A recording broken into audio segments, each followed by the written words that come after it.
You raise your right hand. You swear affirm the testimony you give the truth, the whole truth, nothing but the truth. I do. Have a seat. State your first and last name and spell first and last name. First name Michael, Michael. Last name Sprinkle, Sprinkel. Good afternoon, Deputy Sprinkle. How are you? Very well, thank you. How are you? I'm well, thank you.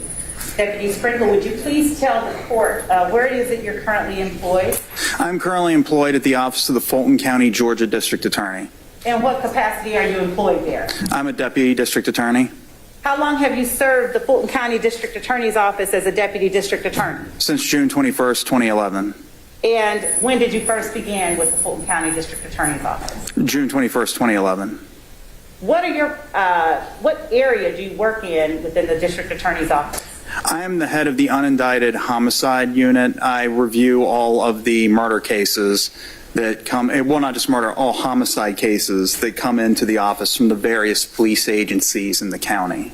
And you made a distinction between murders and homicides. Why is that? Well, it's not just murder. There's felony murder, there's involuntary manslaughter, voluntary manslaughter, homicide by vehicle in the first degree, etc.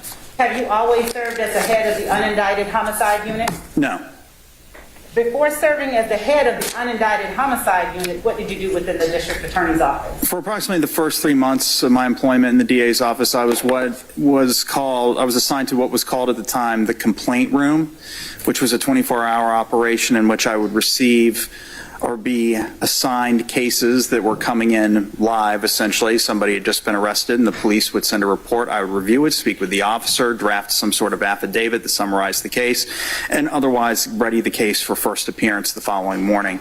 Following that, I was assigned to the non-complex division. I was in that division for 3 to 6 months. It sounds about right. That involved the prosecution of cases that were deemed non-complex, such as possession of cocaine and theft by taking under a certain value.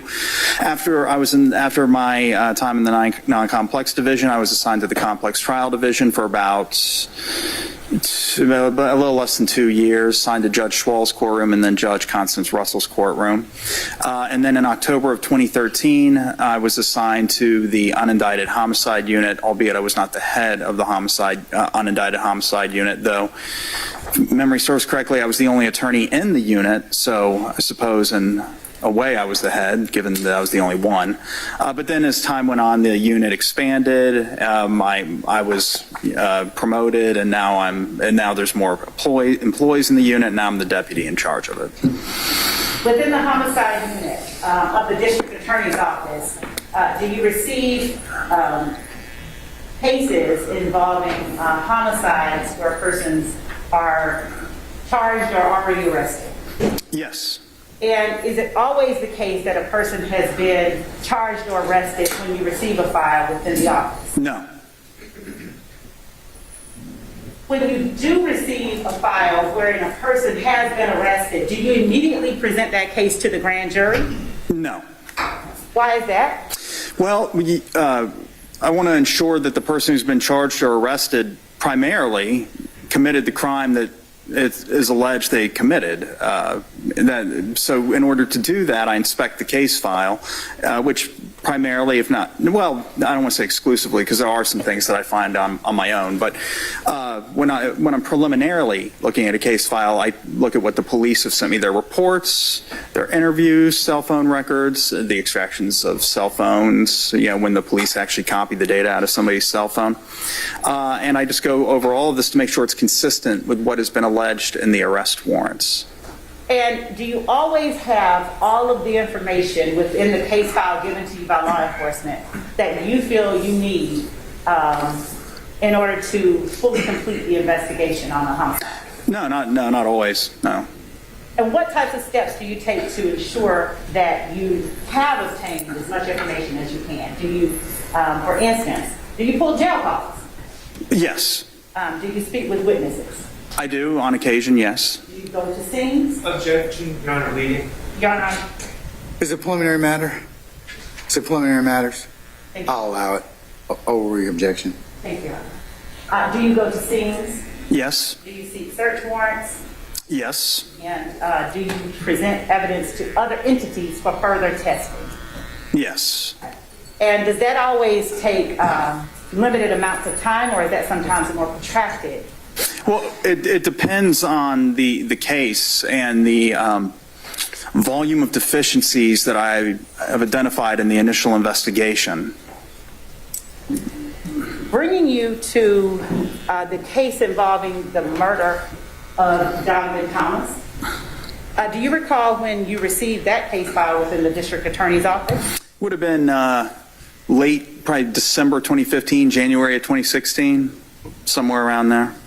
It's actually probably going to be January of 2016 to be more exact.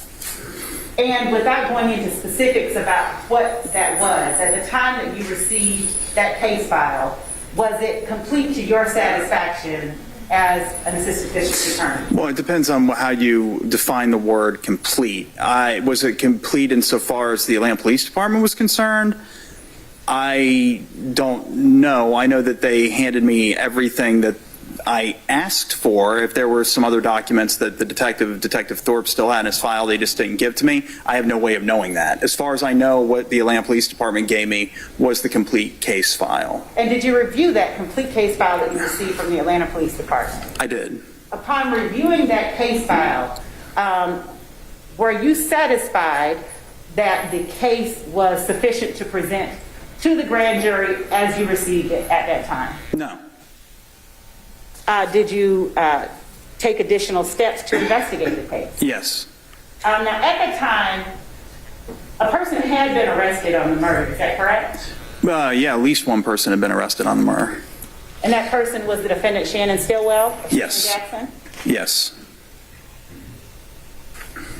From what you were able to gather from the file that Detective Thorpe gave you and from your subsequent investigation of the case that you did, was Mr. Stillwell the only person of interest in that case? Was he the only alleged participant in the homicide? Well, no, there were three other. If we're talking about the people that had been charged by the police, there were four. Okay, go ahead. There was Antonio Sledge, Demikian Garlington, Kenneth Copeland, and Shannon Jackson, a.k.a. Shannon Stillwell. Those were the four people that the police charged for the murder of Donovan Thomas in late 2015. And were you able to determine, based on your review of the file given to you by Detective Thorpe, what primarily those arrests were based on? They were primarily based on the statement of a young man named Spencer Wright. All right. And when you received the file from Detective Thorpe, did you endeavor to speak with Spencer Wright yourself? I did. Why is that? Well, so Spencer Wright, according to his statement, he witnessed the homicide, the drive-by shooting, as he stood at a bus stop on McDaniel Street across the street from the barber shop, the parking lot of which Mr. Donovan Thomas stood when he suffered his fatal gunshot wounds. There was a surveillance camera mounted on that barber shop, and the bus stop where Mr. Wright said he stood was in the viewing area of that surveillance camera. And when I looked at the footage, I didn't see anyone standing at the bus stop. I saw a cat at one point milling about the bench at the bus stop, and I only bring that up to indicate that the clarity was sufficient to tell if there was a human being standing there. There was no human being standing there. So what I wanted to do was speak with Mr. Wright and show him. I believe I printed off some still images. I don't think I brought in a computer or something to show him the actual footage. So I wanted to speak with Mr. Wright and make sure. First thing I did is I wanted to speak with him and make sure that I was clear as to where he was standing. So I actually, before I confronted him with the fact I didn't see him on the video, I had some printouts from Google Earth, and I asked him to point to the specific bus stop where he said he was standing. And when he did, he pointed to the bus stop that was depicted on the surveillance footage, at which point I said, but there's nobody standing at that bus stop. And he didn't really have an explanation for me. Did you receive that surveillance footage from the Atlanta Police Department? Yeah, yes. Did you, as you stated, you pulled Google Earth images. Was that something that you had received from the Atlanta Police Department, or is that something that you did to further your investigation? That was something I did to aid in my interview with Mr. Wright. I just pulled up Google Earth and took screenshots of the bus stop and the general area where the homicide occurred so he could point to them and indicate where he stood, where he claimed to have been standing, I should say. And why did it concern you that he was not shown in the surveillance footage that you presented to him, yet he claimed to have witnessed the homicide? Well, he claimed that the bus stop was his vantage point from which he witnessed the 4 defendants that I mentioned earlier occupying a vehicle and commit the drive-by shooting. If he wasn't standing at the bus stop, that would suggest he didn't witness it at all. Was there anything else that you were able to uncover during your ensuing investigation of this case that enlightened you more as to whether or not Mr. Wright was presenting to you information that was factually accurate? Yes, so after my interview with him, I requested from the Atlanta City Jail, because that's where he was when I interviewed him. I interviewed him inside the Atlanta City Jail. He was an inmate there. From somebody that worked at the Atlanta City Jail, whose name I don't recall. But I asked him to send me Mr. Wright's recorded jail calls, because just like the Fulton County Jail, at least at that time, the phone calls placed by inmates from the Atlanta City Jail were recorded. So when I obtained Mr. Wright's jail calls, I found one that was he placed shortly after his arrest to a gentleman. And during this call, and this is, by the way, not verbatim, okay? I'm not quoting him exactly, but he told his friend about his recent arrest, which I believe was on a probation violation, and he said that everything would be okay because he was helping the police solve a murder. And his friend asked, well, what murder was that? He said nuts murder, and that nut would be the moniker for Donovan Thomas. And his friend scoffed at him and said, but you didn't witness that. And Mr. Wright responded, he basically shushed him, reminding him that they were on a recorded jail line, but and the implication there was that he didn't witness it, and he would prefer that his friend not, utter such a thing on a recorded jail phone. And then he said, but it's something to the effect of, it doesn't matter, we all know what happened anyway. And it's also worth mentioning that during my interview with Mr. Wright, very soon into the interview, something that caught my attention was, he said, you see, I've been on Instagram, or again, not verbatim, but he mentioned that he had been on Instagram and putting the pieces together from there, which put up a red flag, made me think that perhaps he was just compiling his statement through rumors that he saw on the internet. So after I heard that jail call, I asked Investigator David White. I knew who he was talking to. I can't recall his name off the top of my head, but the gentleman that he was talking to, and the same gentleman that said, but you didn't witness that, etc. So my investigator reached out to him and asked him, well, how did you know that Mr. Wright didn't witness the murder of Donovan Thomas? And he said, well, that murder was a really big deal in the city, and I'm pretty close with Mr. Wright, and he never mentioned to me that he had witnessed it, and it's the kind of thing that he would have mentioned had he witnessed it. So at that point, I was satisfied that Mr. Wright didn't really witness the murder at all, and he just made it up. Why didn't you just go ahead and present the information to the grand jury as had been presented to you by the Atlanta Police Department? People had been arrested. Isn't it imperative that you immediately get the case indicted? Objection. Who's made the objection? Self-serving. I sustain as to form. You can rephrase it. You can rephrase it. Yes, Your Honor.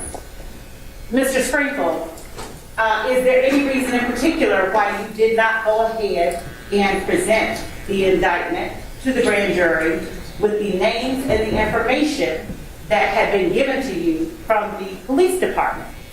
Well, for one thing, I'm not the one who decides what cases are presented to the grand jury, but if I was, I still wouldn't, because at that point, out of 3 of the 4 defendants, I had a complete absence of evidence that they committed the murder at all, and I wouldn't present a case naming a specific individual. I wouldn't present an indictment to a grand jury wherein a specific individual is alleged to have committed a crime when there's a total absence of evidence that they actually committed the crime. That would actually violate state bar rules for me to do that. And Your Honor, if the court would, just so that I'm aware, is there any other party to this defendant Stillwell's motion to dismiss that I'm unaware of? I have not. The court is unaware of anybody else who's joined in this particular issue. Okay. So. Your Honor, if I can answer that now, Mr. Dorsey.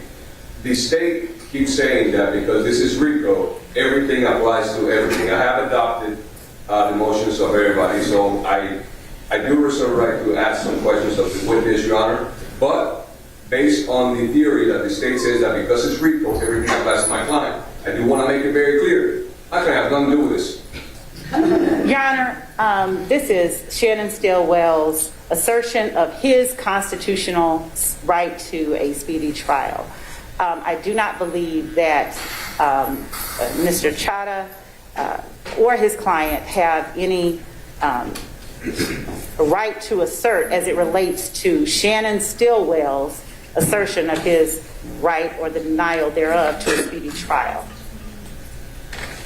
And I would ask that the court limit questioning and argument and commentary to the parties that are involved in this particular motion. Your Honor, as it relates to Mr. Marquavius, he has nothing to do with it as well in terms of the specifics of a murder. However, he's a part of this indictment.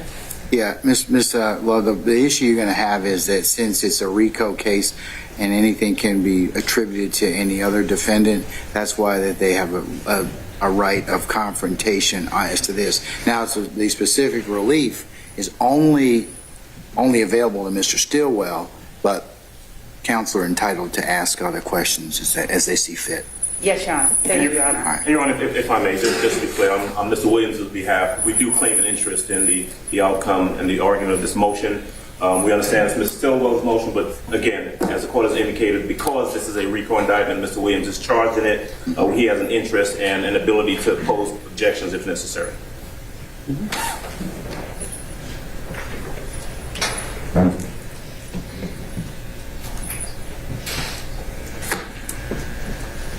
Deputy Sprinkle, after you determined that the information that you had been given was inaccurate or could not be verified, did you take additional steps to investigate the homicide, the murder of Donovan Thomas? I did. And would you tell the court whether or not this was a sort of high-profile case within the office? It was. And are you able to say what impact the case itself had on the office or on the city of Atlanta Objection, that Your caused it to be a high-profile case? Basis. Irrelevant. What does high-profile case have to do with anything? All right. I'll respond, Your Honor. Why don't you explain that for our rule? Thank you, Your Honor. Your Honor, the reason that I asked about it being a high-profile case is to sort of lay the groundwork for the fact that the office did not seek to not investigate or to not make sure that we got the case right. By asking whether it was a high-profile case, it's to bring out to the court the mindset with which Deputy Sprinkle investigated the case. Okay, I'm going to overrule your objection. Go ahead, ma'am. I just want to Thank be you, Your Honor. clear. I've overruled your objection.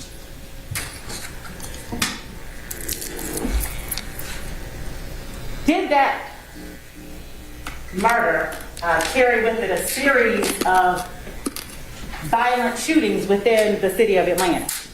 Yes, for many years following that. Basis. Why don't you rephrase? I can do that. Thank you, Judge.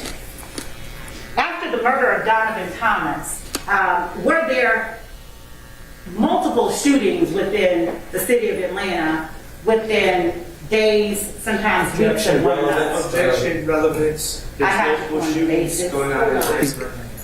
I'm going to let her finish, okay, and then I'll okay? All right, go ahead, ma'am. Thank you, Judge. Were there multiple shootings within the city of Atlanta? Yeah. Objection on irrelevance. I was going to say this as to leading. Why don't you ask him what happened as a result of that, if he knows, if any? After the murder of Donovan Thomas, and let me back up,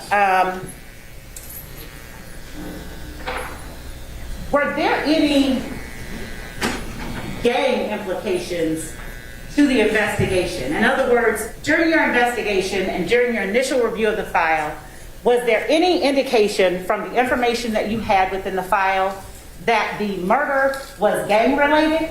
Yes. And what what gangs were alleged to have been involved?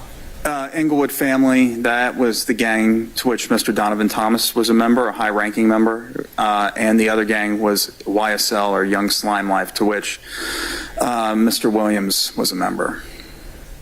Did you gain knowledge? I'm going to object to that Basis. answer. Basis. Speculation, and after to be stricken. I'm going to overrule the objection. What's your objection? It's a legal conclusion. Criminal street gang is a legally defined term as to be determined by 12 people from the city from. That may be in front of a jury, but this is the district attorney's investigation. I'm going to overrule your objection. In Your Honor, so just so I'm clear, we are speaking just in layman's terms when we say gang at this moment, not in legal terms. I'm still going to overrule your objection, okay? Thank you. And during the weeks and months following Donovan Thomas's murder, did you have information that led you to believe that a series of retaliatory shootings between YSL and Englewood family took place across the city of Atlanta? I'm going to object because it calls for hearsay. Your Honor. Go ahead. Your Honor, the defendant, Shannon Stillwell, has alleged an intentional delay on the part of the state. What led us to further our investigation and what information we had? Goes to conduct? Yes. All right, I must overrule the objection. Thank you, Your Honor. Okay. Did you have information that led you to believe that a series of retaliatory shootings between YSL and Englewood family happened after Donovan Thomas's murder? Yes, there were cases where the victims were identified as YSL or Englewood family, and the shooters were also identified as YSL or Englewood family, and commonly the shooters would generally be in the rival gang. I don't want to say there were no cases that involved the same members of the same gang shooting at each other, but primarily it was opposing gangs that were shooting at each other. The participants that were identified were in opposing gangs. Those two gangs specifically, yes. Okay. And during that time, did you and the Fulton County District Attorney's Office gang unit work closely with the Atlanta Police Department in an effort to solve the murder of Donovan Thomas, as well as find out whether or not those series of shootings were related, in fact, to the murder of Donovan? The gang unit, the office's gang unit, I believe they were in consultation with Detective Thorpe, but I don't recall speaking with Detective Thorpe prior to him obtaining warrants for the arrest of the four men that he originally charged. And that is before the arrest of the persons that were originally charged. I'm speaking of during the months in the year 2015, 2016, did you obtain more information that led you to believe that the murder of Donovan Thomas was gang-related? Right. Well, yeah, I would routinely consult with Detective Tyrone Dennis with the Atlanta Police Department. He also worked very, very closely on the murder case and, alongside Detective Jim Thorpe Jr. And were there incidents, shooting incidents that took place, and other incidents that took place that involved members of the alleged offending gang, or YSL? Yes, either, as I said, the victim was identified as being in one gang or the other. The shooters are identified as being in the opposite gang. There were shell casings that, when placed under microscopes and the tool mark on the back of the casing was compared to various incidents, they would find that similar guns, or the same guns, I should say, were used in these various incidents, which could possibly indicate that the same participants were involved.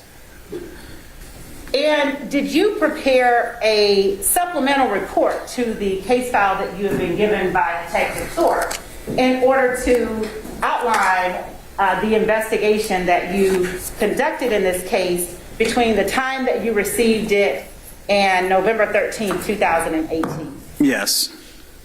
I am showing to you what has been marked as State's Exhibit 1.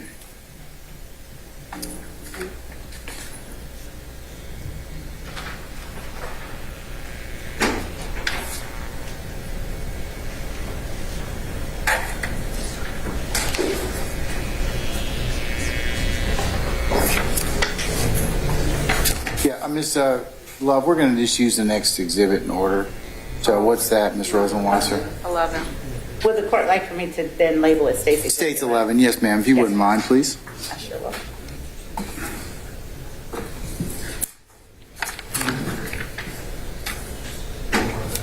I'm showing you what has been marked as State's Exhibit 11, SS. Would you take a look at it? In your honor, I will,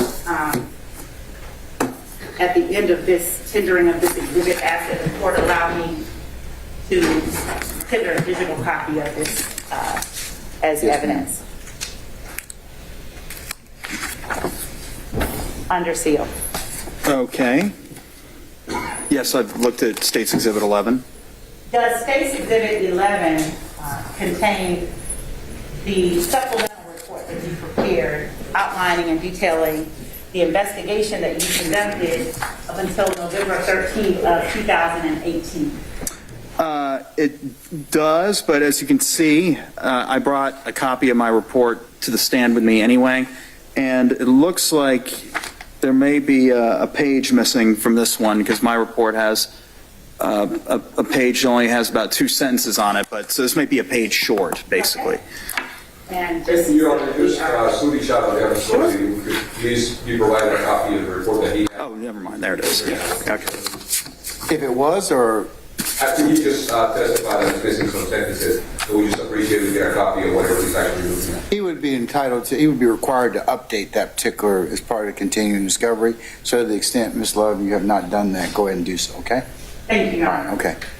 Deputy Sprinkle, would you please clarify for the court whether or not the page you were referencing is contained within State's Exhibit 11? It is. You just turn the page over. It turns out it was, I guess it was facing the wrong way. So no, that's my full report. Thank you. Your Honor, the state tender State's Exhibit 11, and with the court's permission, I would like to enter into evidence digitally under seal. Okay, so granted. Your Honor, I object. And Your Honor, Basis? Is this part of the order that I entered before? No, it's not. Why do you want to enter it under seal, madam? only because it contains information, personal information about witnesses. The defense has been provided this report on August the 8th, I believe, 2022, in its entirety. I am happy to let defense counsel look at it, review it, and compare it to their copy of the discovery that has been previously served. Okay, My issue is not with under seal per se. well then I'm going to seal it then, okay? No, it's not with that. My issue is admitting we're having a. Well, you're, It's okay. hearsay. No, but you've made it an issue for the purposes of your speedy trial demand. Right. So they're introducing as part of what they, as if I understand it, given the factors, is that what they did and the reason for the delay. Is that what you're doing, Ms. Love? Yes. So I mean, so that's why they're introducing it for for that limited purpose. So With all due respect, Your Honor, he can testify to what he did. he just did, but in terms of if the case goes up on appeal, then of course the appellate court will have an opportunity to take a look at it. For the record, I would just like to say that there's a lot more in that report than what he's testified to through live testimony. And we are objecting to conducting this hearing through proffer, which is essentially what we're doing. Well, you got live testimony because you haven't even examined Mr. Sprinkle yet. So you certainly will be able to do that. But I'm going to admit it and seal it over your objection to States 11, okay? And you'll be able to get with Ms. Love and her colleagues and take a look at it, the original, the discovery that you were provided back in August in relation to this particular document. And the state will need to, of course, disclose or lets you give you that particular evidence, anything discovery they haven't done so far, okay? And we will be able to cross-examine Mr. Sprinkle on all of the contents of that document that's being admitted as evidence. Is what I want to make sure we're able to do. If they're introducing in evidence, yeah, you get to cross them about anything you want in terms of that particular document. Thank you, Your Honor. Deputy Sprinkle,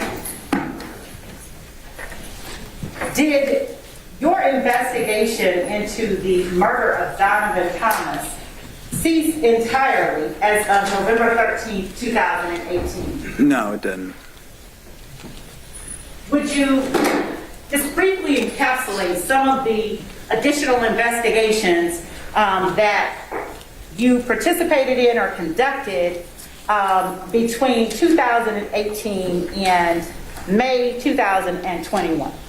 Okay, so in 2019, there were at least 2 gang-related murders that involved the YSL Street Gang and the Englewood Family Street Gang.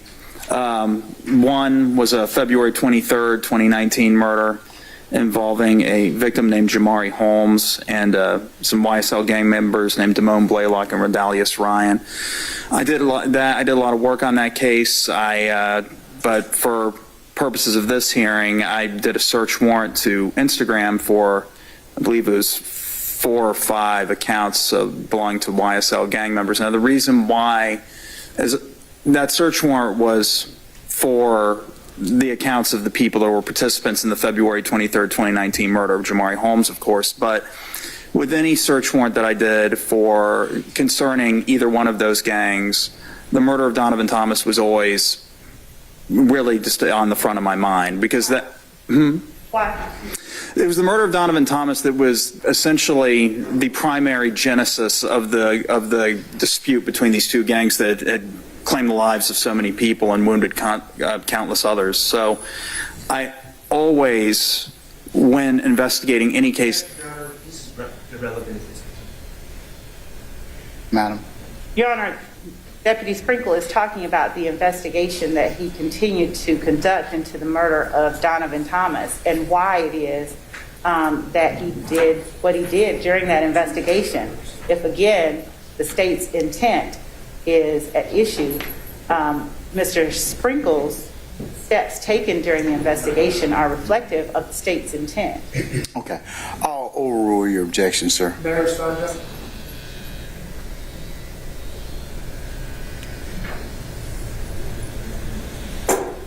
What is it you want to tell me? I mean, I've overruled the objection, so what more do you want me to know? The state just proffered evidence, and I don't think that's correct, Your Honor.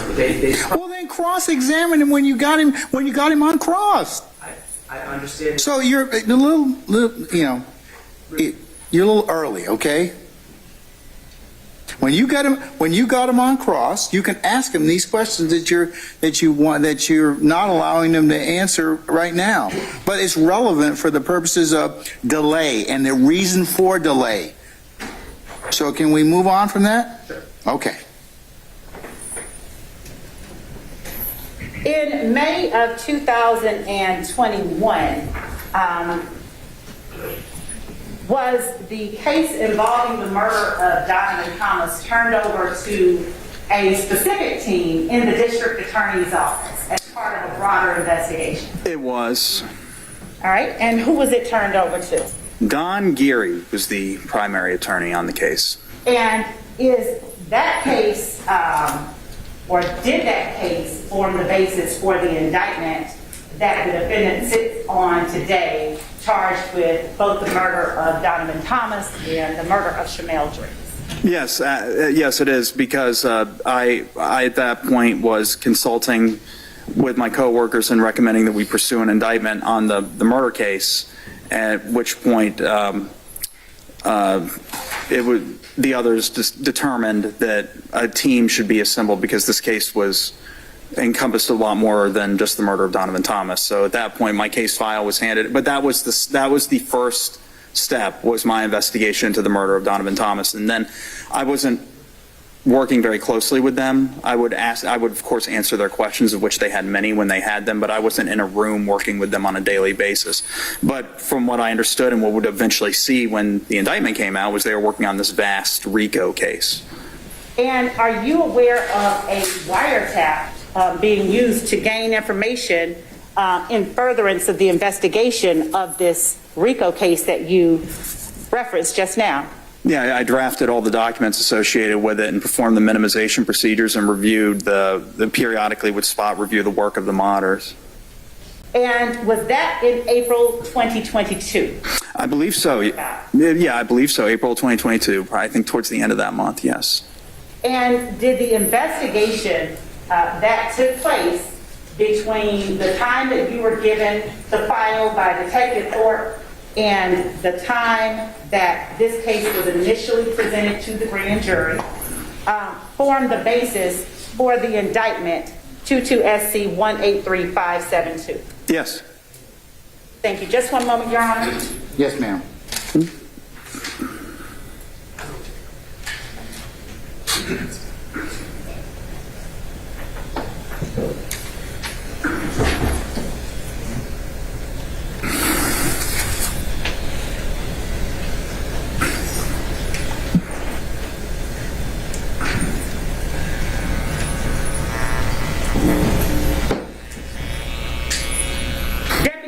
Between November 2018 and May 2021, did you work with any other prosecutors on this case or on the investigation involving the murder of Donovan Thomas?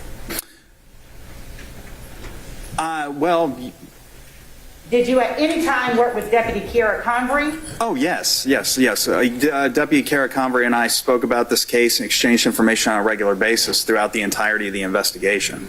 And where did Deputy Kara Convery work within the District Attorney's Office? She was the head of the gang unit. I don't recall which year. I know Gabe Banks was the head right when the case came in. I believe you were the head of the gang unit at some point, and then Kara Convery, probably by 2019, she was the head of the gang unit.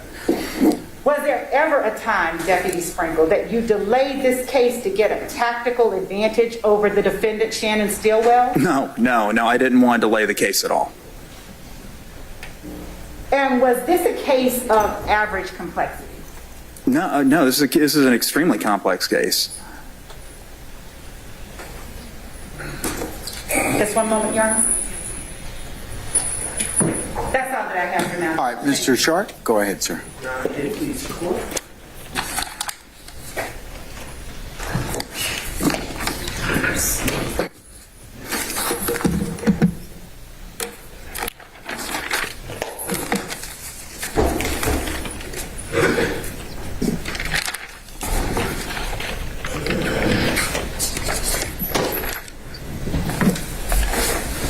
Mr. Sprinkle, how are you doing today? Very well, sir. How are you?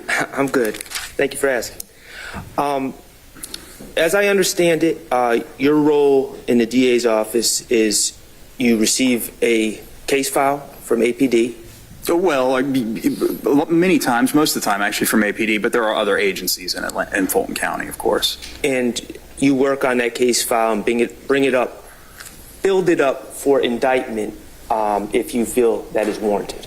Correct. Okay.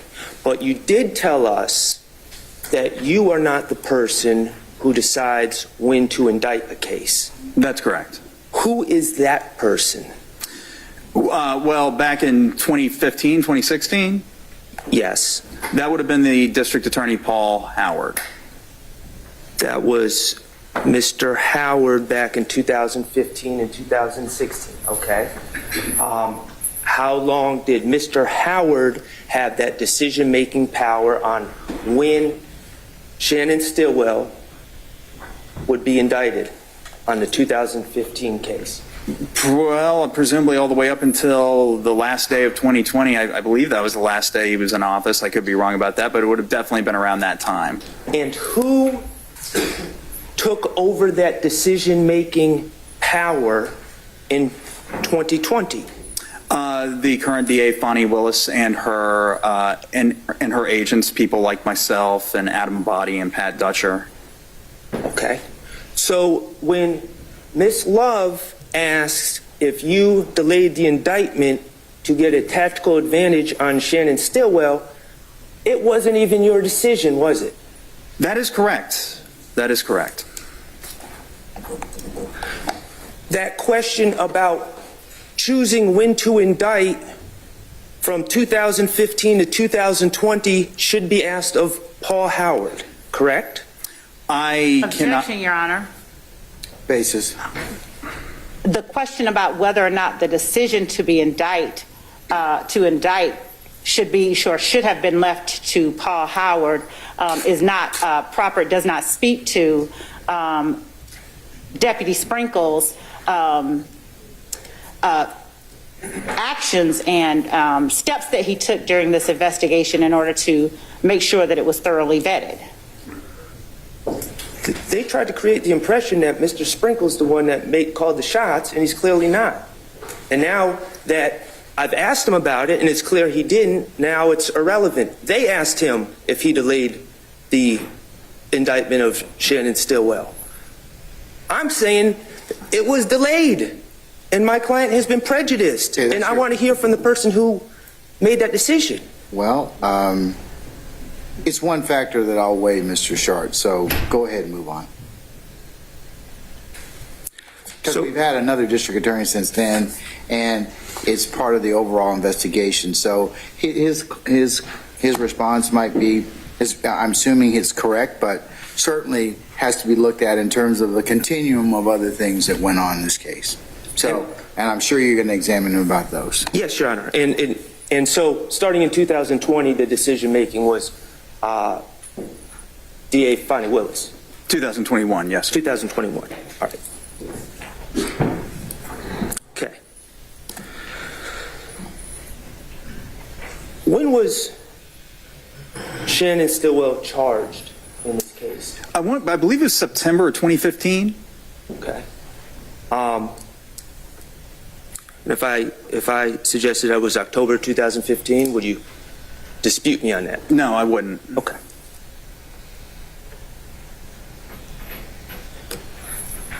And would you dispute that he was arrested in October of 2015? I'm quite sure it would have been around that time, the last quarter of 2015. Based on when I received the case file, that would be in line with that. And he was placed in jail? He was. Okay. Now, my client, Mr. Stillwell, was charged in 2015, October 2015. Who else did you say was charged at that time? Antonio Sledge, briefly, because his case was dismissed at the preliminary hearing. Okay. Kenneth Copeland and Demikian Garlington. And that's the same Kenneth Copeland that is on the state's witness list? Yes. Okay. And it was Detective Thorpe of APD that made the decision to charge my client, Mr. Stillwell? Yes. And it was Detective Thorpe of APD who made the decision to charge Mr. Sumlin, Mr. Copeland, and Mr. Garlington? Mr. Copeland, Mr. Garlington, I believe you meant to say Mr. Sledge? Sledge, I'm sorry. Yes, yes, I said Sumlin instead of Sledge. yes. And you're telling us that the decision to charge those 4 individuals was based on the word of Spencer Wright? Well, for 3 out of 4 of them, if my memory serves correctly, it was essentially entirely based on Spencer Wright. Your client, there was a little bit more evidence. And we're going to get to that, and I appreciate you bringing that up. So, but for the other 3, well, for all 4, a man named Spencer Wright claimed to be at the scene of the murder and named those people as being involved. Yes. And when Spencer Wright, are you aware of the circumstances that brought Spencer Wright into contact with Detective Thorpe to tell Detective Thorpe this? Generally, yes. Did Spencer Wright have pending charges? Spencer Wright had been, if my memory serves correctly, I know that he didn't just show up to the precinct out of the goodness of his heart. He had been pulled over, if I remember correctly. During the traffic stop, he threw a gun away in the bathroom at the gas station. He lied about his name, and there was an investigator, Lakia Gaither, just happened to recognize him and reminded him of what his name actually was. So he was, so he had a firearm, and I believe he had a probation violation warrant. So he was taken into custody contemporaneously with his statement. And so we're clear, you wouldn't dispute that Spencer Wright had a motive to lie? Yes. That would be correct? Yes. Okay. And Spencer Wright actually came in at the same time that he named these 4 individuals as being involved in this murder and gave police a false name? He did at first, and one of them, like I said, just happened to know him. And this is all from memory, but I'm pretty sure this is correct. So he lied about his name, He did. and the police knew this. Yes, they did. And they took his word on who to arrest on a murder. That's what happened, yes. Okay.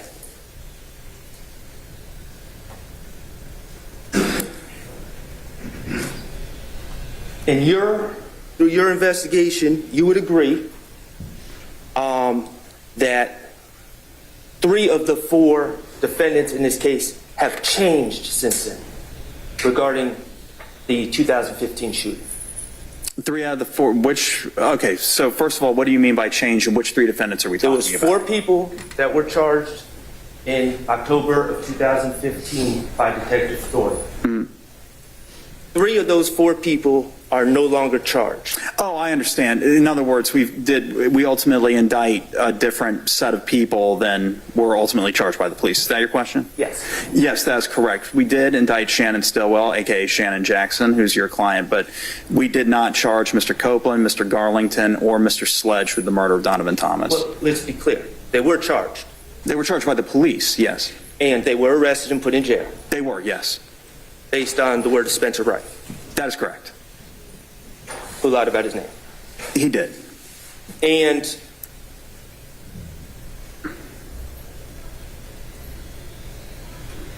in those 3 people's place that were eventually released, 3 new people have been charged. That's, well, 4 people actually, but yes. Okay. 3 new people and Mr. Stillwell. Yes. So essentially what we're saying in layman's terms is Detective Thorpe added 250. Objection, Your Honor. Relevance Basis. and just unnecessary. Detective Thorpe batted 250. I'm a sustaining objection. So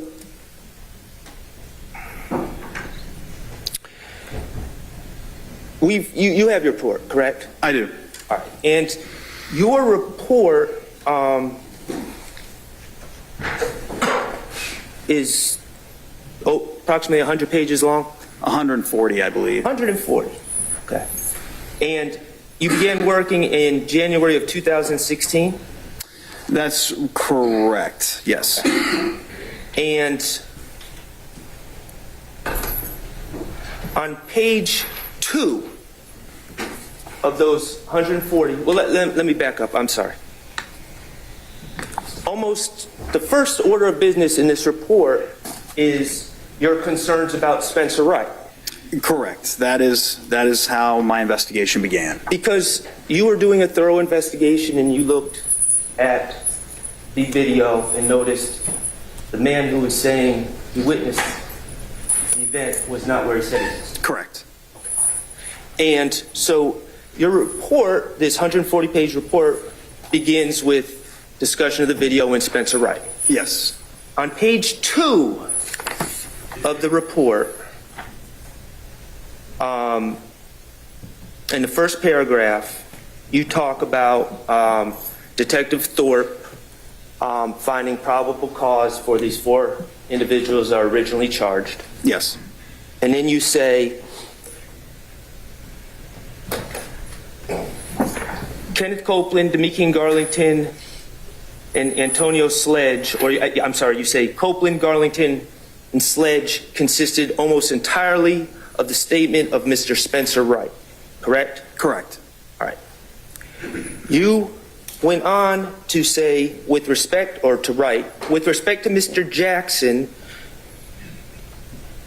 Mr. Wright also implicated him in the statement summarized below. However, there was another witness named Quindarius Zachary that also implicated Mr. Jackson. That is correct. Okay. So on page 2 of the report, you were saying that there was an additional witness against, when I say Mr. Jackson, you were calling a Mr. Jackson report, but it's my client, Mr. Stillwell.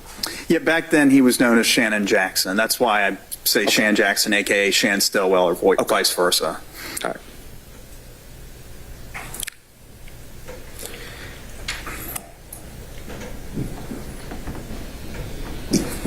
You, as the investigator, did not have the same doubts or concerns about Mr. Jackson's case or Mr. Stillwell's case than you did with the other three defendants, based on additional witness testimony, correct?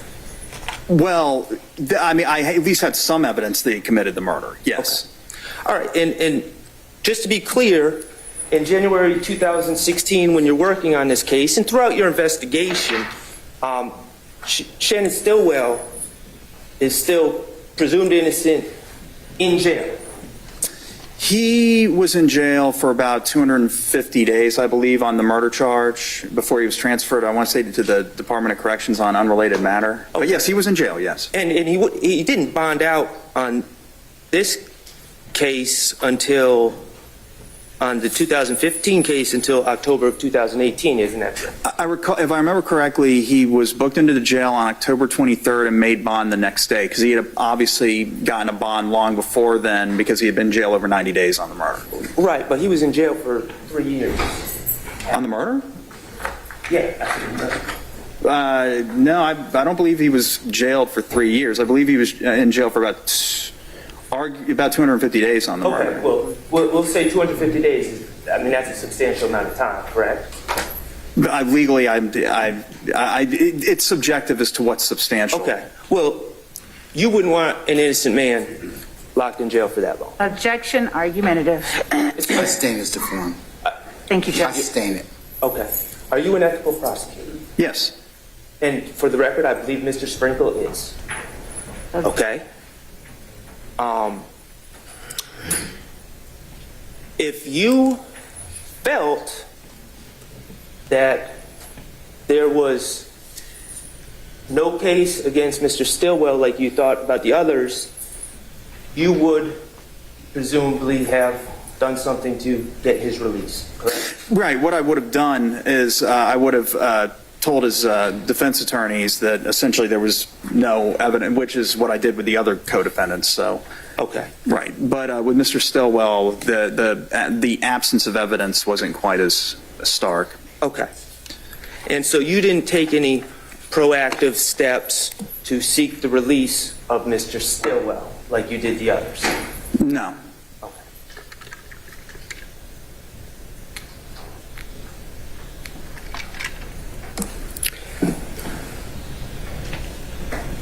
How long has, to your knowledge, are you familiar with the internal workings of the Fulton County District Attorney's Office? Pretty familiar. I've been working there for over a decade, so. How long has the Fulton County District Attorney's Office been investigating YSL? I can't speak to what the gang unit was doing at around this time.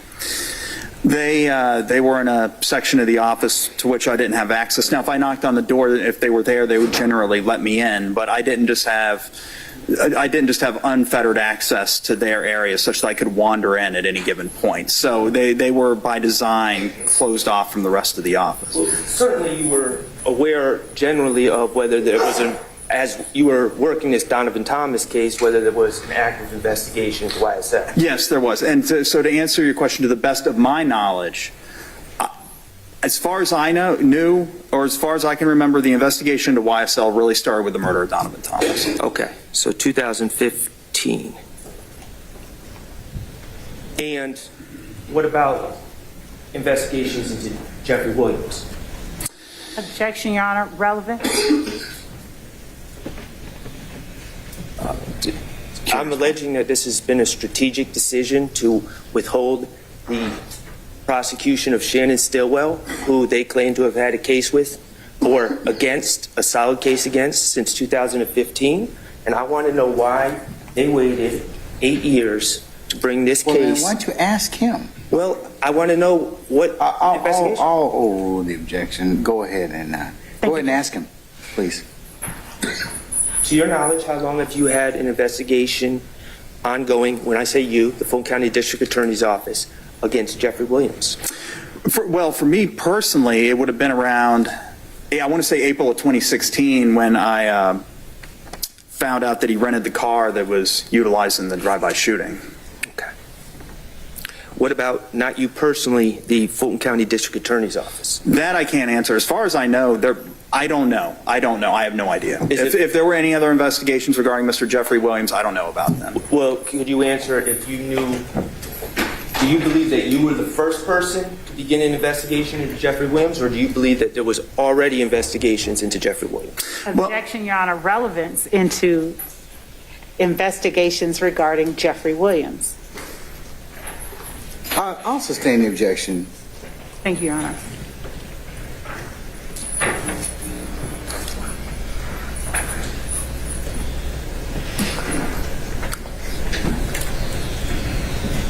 Did you have discussions with Paul Howard about the Donovan Thomas case? Yes. How often? Well, there would obviously, every few months, actually. Maybe there were times it would actually be more often than that. It was definitely not one or two. I can tell you that. It was more than that. Was he familiar with the facts of the case as alleged? Yes. Would Mr. Paul Howard have had access to the gang unit of the district attorney's office that you did not have unfettered access to? I would presume yes. I guess I never asked him, nor did he ever tell me. It never came up, but given that he was the head of the entire office, I would assume that he had access to every room of the office. But I'm only assuming. Do leaders of different units within the office meet with each other? Yes, yes. Is there coordination between units in the district attorney's office? Yes, of course. Was there coordinations between units back in 2015? Yes. Could there have been discussions that you were not privy to about these matters? I'm sure. Okay.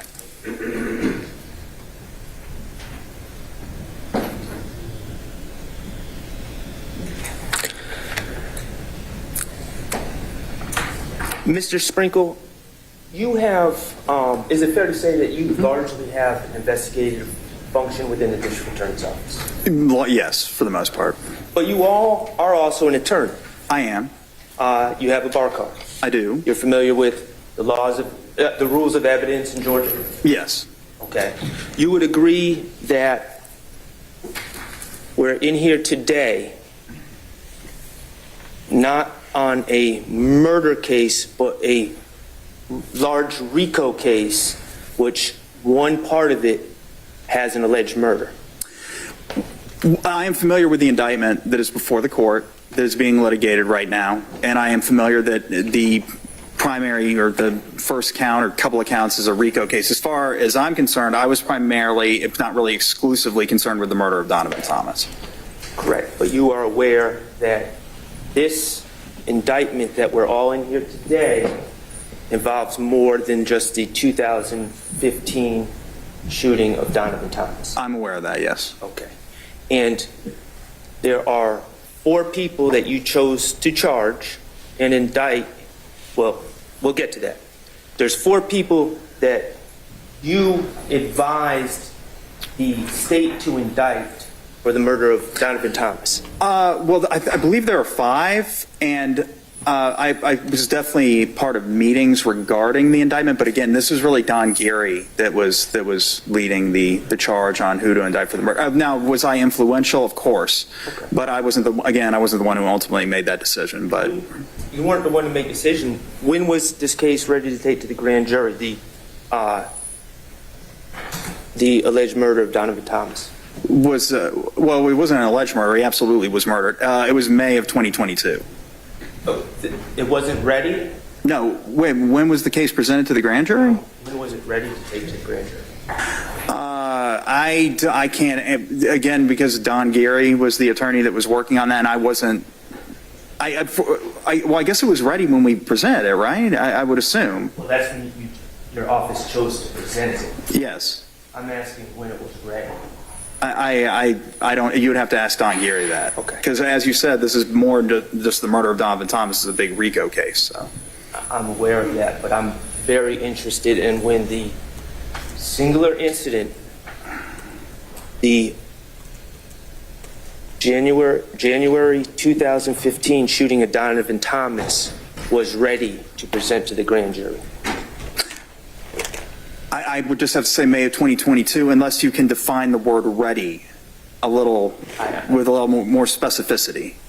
That's when your office decided to present it, is your answer. Right, correct. Mr. Sharp, hold on one second.